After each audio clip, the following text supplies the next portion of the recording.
Ole Miss has locked in a major visit that might be the most important visit in the whole class. We'll talk about that next.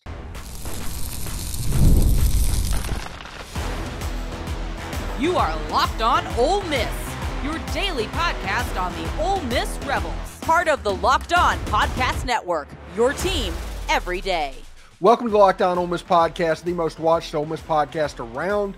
I am your host, Steven Willis, a 10-year veteran member of the national media and a former Ole Miss staff member. Today's show, we talk about official visit season ramping up in June, and Ole Miss just locked in a major date from one of the top targets in their whole recruiting class. We'll break down who's coming to Oxford and why it is such a big deal. Then we'll dive into basketball, where Chris Beard has landed Niko Bundalo, a McDonald's All-American and potentially the highest ceiling player that Ole Miss has ever signed. We'll talk about how Bundalo fits into Beard's vision and what this means for the future of Rebel Hoops.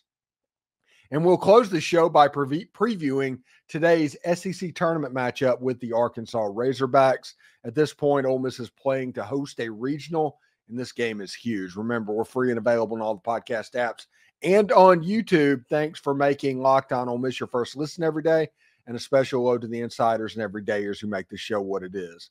Don't forget to check out a second listen on the network. Chris Gordy at Locked On SEC, Brian Smith at The Portal, Corey Burton and Locked On Vandy. They offer even more perspectives on college football, the SEC, and yes, even Ole Miss from time to time. This episode is brought to you by Monarch Money. Take control of your finances with Monarch Money. Use code LOCKEDONCollege at monarchmoney.com for 50% off your first year.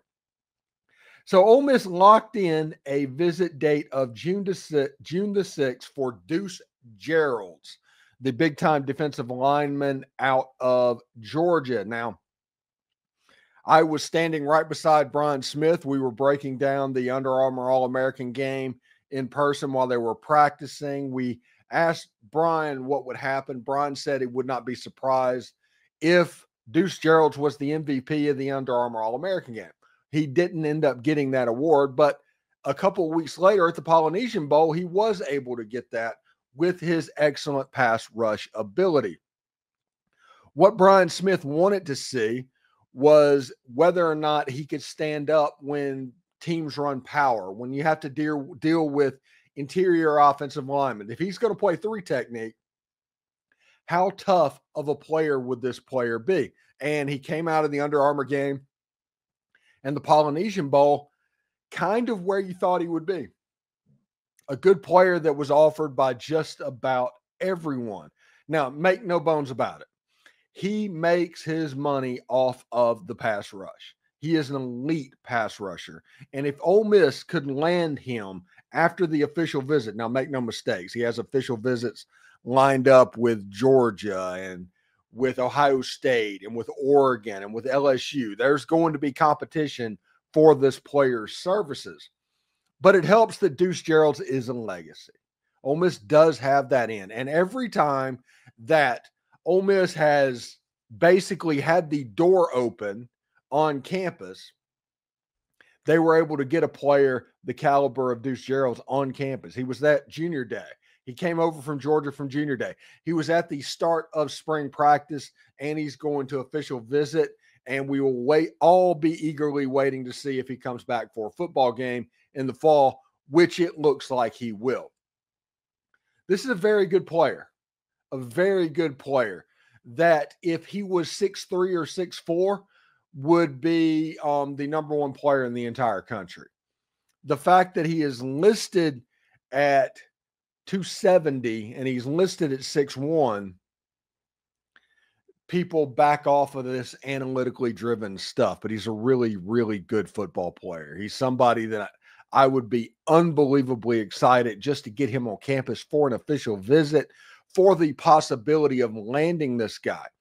He is probably the most important player in this class. Now, the top player in the class may very well be Landon Duckworth. Ole Miss is all in on Duckworth. And the wide receivers of Tristan Keys, who it's rumored, I think Billy Embody, who's reported the official visit from Deuce Geralds, he also reported that they're getting close with like Tristan Keys to maybe locking something up. So we'll see how that looks as well. But when it comes to importance to this class, it may be Deuce Geralds at the end of the day. You're talking about a toy for Pete Golding to use in the middle of the line. They already have Isaiah Williams, the linebacker that compares favorably to Suntaran Perkins. Put him on the outside, put a player like Deuce Geralds on the other side, and you have two elite pass rushers in your class. And Ole Miss has done very well over the last couple of years in recruiting defensive line players. So I'm not worried about finding players that are capable for Ole Miss on the defensive line. I'm not worried about that at all. But we'll see exactly how it goes. When you look at Deuce Geralds, he is on threes, 148, 247s, 169, ESPN's 40, Rivals 34 for a consensus of 94 nationally. Like I said, if he was a couple inches taller, maybe had a little bit more weight on him, all of a sudden he would shoot up the rankings. And he was ranked pretty high. He drops down as people look at these analytics and they get scared about them. But he is a really, really good football player that has an unbelievably high ceiling at the next level. The question becomes, who do you pair with him? Like I said, if you get Isaiah Williams, who over the course of his history, that could be, you don't want to count chickens there. But if you can land Deuce Geralds, Isaiah Williams, and pair him with an Andrew Maddox, who just got signed by Ole Miss last year, you can see how the defensive line is taking shape. This front seven has a chance to be very good. I talked to Jake Crane just Wednesday, and he mentioned the defensive line for Ole Miss is his concern coming into the season. Now, that makes sense. Now, before everybody piles on to Jake Crane, it makes sense for somebody that doesn't follow Ole Miss every day. They don't realize that it wasn't just the group that was the starting group last year. Xavion Harris got a lot of work. Cam Franklin played a good bit, had 4 or 5 tackles for loss over the course of the season. And Ole Miss signed 4 4-stars the year before on the defensive line. If development is what it's supposed to be, the Ole Miss defensive line has a chance to be really good this year. Now, the question becomes, is it better that the defensive line looks really excellent, or if the defensive line looks like they could use somebody like Deuce Geralds? Now, Deuce saw the defensive line last year. Maybe it could be argued one way or another. It doesn't matter. But when you look at what could happen in the near future, it would be quite interesting to see about where Ole Miss could land with Deuce Geralds. He is probably the most important player in this entire class, even including Landon Duckworth, who is an excellent, like they're all in on him. They want him so badly, but that just kind of tells you how good Deuce Geralds can be and what Pete Golding is laying in. He's doing a good job recruiting him, but there's some big boys coming after Deuce Geralds, including Ohio State, Oregon, LSU, those guys. So we'll see exactly how that looks for Ole Miss moving forward. Ole Miss just landed a commitment from a power forward that many around the basketball program are calling the highest ranked prospect to ever attend Ole Miss as a basketball player. And his resume kind of backs that up. We'll break all of that down next.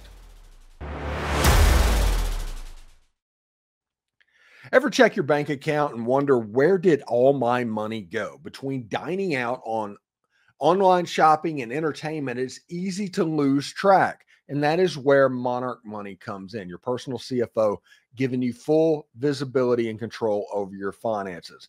No longer do you need 15 apps to see all of your investments. You can see it all right here. Monarch Money isn't just a budgeting app. It is a complete financial command center. You can track all your accounts, investments, and spending in one place. So you stop just managing your money and you start building wealth. When I started using Monarch, I realized how much I was spending on food delivery. Now I budget smarter and save a little bit more. Take control of your finances with Monarch Money. Use code LOCKEDONCollege, all one word, at monarchmoney.com for 50% off your first year. That's a pretty good deal. That's monarchmoney.com, code LOCKEDONCollege for half off your first year. So just a little house cleaning before we talk about Niko Bundalo, who is a really, really good player. But I have a meeting on the 29th of May. That's a week from yesterday with my neurosurgeon. If I get good news from that appointment, which I am expecting, I will extend this out a little bit more and I'll be able to cut my hair. The scar is one thing, but the inability to cut my hair is another thing. We're waiting on final approval to be able to do that. It's a mess up there. I look like Krusty the Clown. Really, it's crazy. So we'll see exactly how that looks. Next Thursday morning, I will find out where I sit moving forward, and hopefully I can get my hair cut on Friday, get my eyebrows cut, which, it's kind of Walter Matthau thing going at the moment. So we'll see exactly how that goes. But I do appreciate so much everybody's patience over the last 6 weeks or so. And there's still a little bit of recovery to go. There's still a little bit of time to go. It will not look like it normally does. And I have to kind of work 2 on, 2 off, or 2 on, 1 off, 2 on, 2 off over the course of the week right now, just to kind of take it easy. But it may sound like I'm there. I may look like I'm there, but I'm not quite there yet. And I need to take care of myself. Now, Chris Beard had a couple of spots left, and everybody was wondering who he was going after in the transfer portal and how this basketball team was going to look. And they were picking out players, Desmond Claude, the transfer out of USC, that seemingly is popping up on everybody's radar at this moment. And a lot of that is because he's there. And with the NBA draft players coming back, there was like, what's going to be available for Chris Beard? Then Ole Miss goes out and gets one of the top high school players in the entire country in Niko Bundalo. Now, he signed with Washington, which is interesting, but he signed with Washington, but he had officials with North Carolina and Michigan State. He was offered by Kansas and UConn. This is a legit top player in the entire country. He is somebody that went to, what is the name? Prolific Prep. That is on the Adidas basketball series for high school players. He went to Prolific Prep. He was rated as the number 30, number 31 player composite, depending on who you talk about. He averaged 11 and 8 over the course of his time with Prolific Prep. And let's just talk about his last 5, okay? The last 5 that Ole Miss and Chris Beard had to win against. North Carolina was on the list. Ohio State was on the list. Michigan State was on the list. UConn was on the list. And then there's little Ole Miss popping up after the Sweet 16 performance, after they became the story of the first weekend of the NCAA tournament. Everybody should be excited about where Ole Miss basketball sits right now. Now, I do not pretend to be an expert on basketball. I know that the Elias Camerdine out of France, really highly rated, good prospect, not on any list because he played in France, but this is somebody that was an MVP of Eurobasket in the under 20 category in France. Travis Perry, who his own former coach said he was well on his way to being a legend here at Kentucky. That was at Kentucky. That wasn't at the Weak Sisters of the Poor. That was at Kentucky.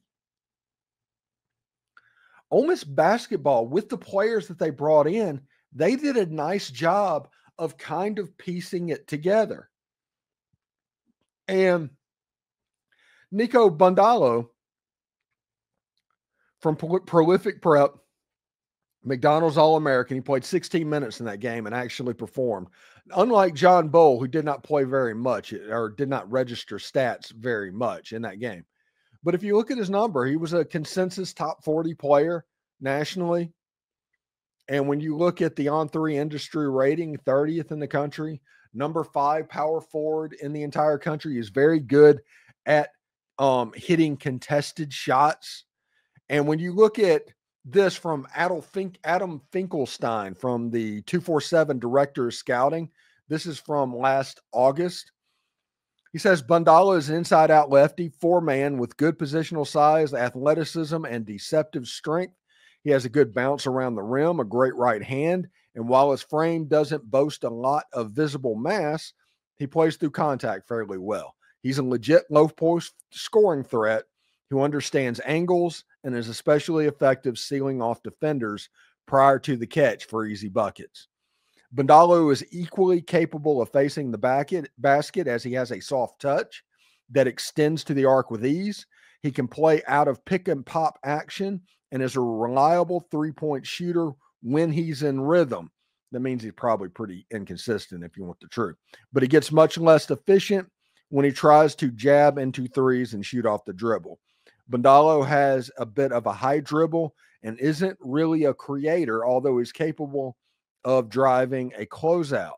He's both versatile and comfortable playing various spots on the floor in different types of actions, seemingly picking up concepts very quickly. That's pretty good with him coming into Ole Miss.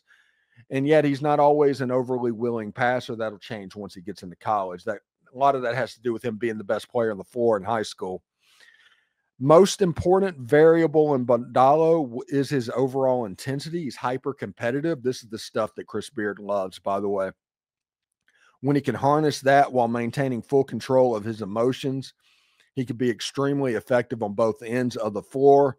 When that fire burns too hot, though, it can be detrimental with implications on his shot selection, decision-making, and overall mentality. Overall, Bundalo is a prospect who can experience some highs and lows, but he has a terrific combination of size, deceptive strength, and athleticism, and his crafty inside-out skill. He's a 6'10", 215-pound power forward out of Uniontown, Ohio.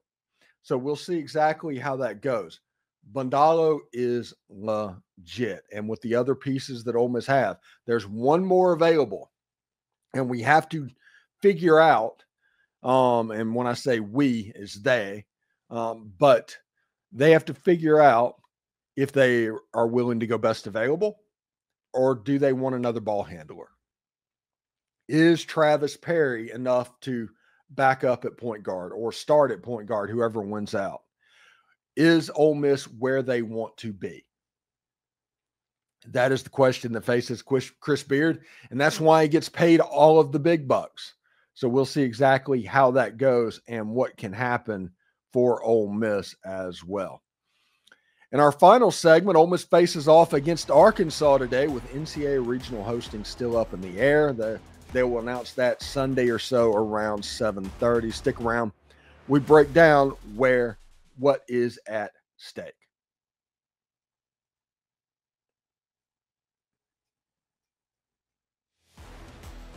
Ole Miss defeated the Florida Gators on Wednesday night, a late night game, 3-1 to get the win that they desperately needed to get. They really needed that game. Hunter Elliott pitched a gem, and Ole Miss got a couple of 2-out hits that allowed them to pull away from the Florida Gators, one of the hotter teams in the entire SEC, if we're going to be real about it. Ole Miss got the win, and with Florida having such a role on the selection committee, Ole Miss needed that win because Florida was about to host probably if Florida would have won that game. But Florida lost that game. They ended up going 15-16 total in the SEC. Ole Miss now has their 18th win. Their 18th win. And there's a stat that was on Twitter. I think it was Colin Brister. I'm not sure exactly who did it. Remember, don't hold me to account on everything. But every team that won SEC games and that was in the RPI top 20, where Ole Miss is going to end up, hosted but one team. And that one team was Kentucky several years ago. So theoretically, Ole Miss should be in hosting already. But we all know that committees love to do Ole Miss dirty. They do. It's one of those things that you can't trust them until it happens. If something good happens, celebrate it. Expect something bad to happen. And if they have an out to leave Ole Miss out, yeah, I can get the worrying and all of the nail biting behind the scenes. Because Tennessee, they're winning games too. If they win their game, all of a sudden they have a direct argument because they took 2 out of 3 in Oxford, Mississippi. So it would be interesting. And you also have to worry about a committee that is known for their growing the game personality. Are they willing to put 8 SEC teams as hosts? At half of the host sites, are they SEC? And with the way that other committees have treated the SEC recently, basketball, they got the benefit of the doubt in basketball. I think they got 14 teams in, and they ended up winning the national championship, and they deserved it. In football, maybe they didn't get the benefit of the doubt. And SMU got in and all of that stuff. And the SEC has won, going back to Oregon State, every national championship since like 2018. It's ridiculous how dominant the SEC has been in baseball. But will the selection committee be willing to probably put 8 SEC host sites? Because you're not going against, in my opinion, like West Virginia, NC State, or North Carolina. You're not going against people outside of the conference. I think you're going against teams inside the conference. And with Tennessee taking care of Alabama the way they did, I think it's an Ole Miss or Tennessee situation. And when you look at college baseball right now, just about everybody hates Tennessee for the way they act, their antics, all of that stuff. They have rubbed everybody seemingly the wrong way. So maybe this is the committee that gives Ole Miss the benefit of the doubt over Tennessee because of how Tennessee is perceived. We will see if Ole Miss can make a run once they get there. But I think they deserve to host. 18 SEC wins is nothing to sneeze at. And everybody's going to say, well, they're 18 and 15 or something like that. Yeah, the lowest they can be is 18 and 16, which is, my Simpson County math aside, it's like 32 SEC games that they've played, 32 or 33, something like that. And they've managed to put themselves in position over the course of every single game. Even the games against Arkansas, Ole Miss had a chance, had a real chance. They have a small margin for error, but they can beat anybody in the country. On any given day, if they won the game, I'm not the slightest bit surprised that it happened. But if they lost that game, I'm not surprised as well, because that means they put people on base. Walks determine so much with this Ole Miss baseball team, between getting on base on offense and not giving up walks while you're pitching. If Ole Miss walks batters, Ole Miss is not really good enough to overcome that.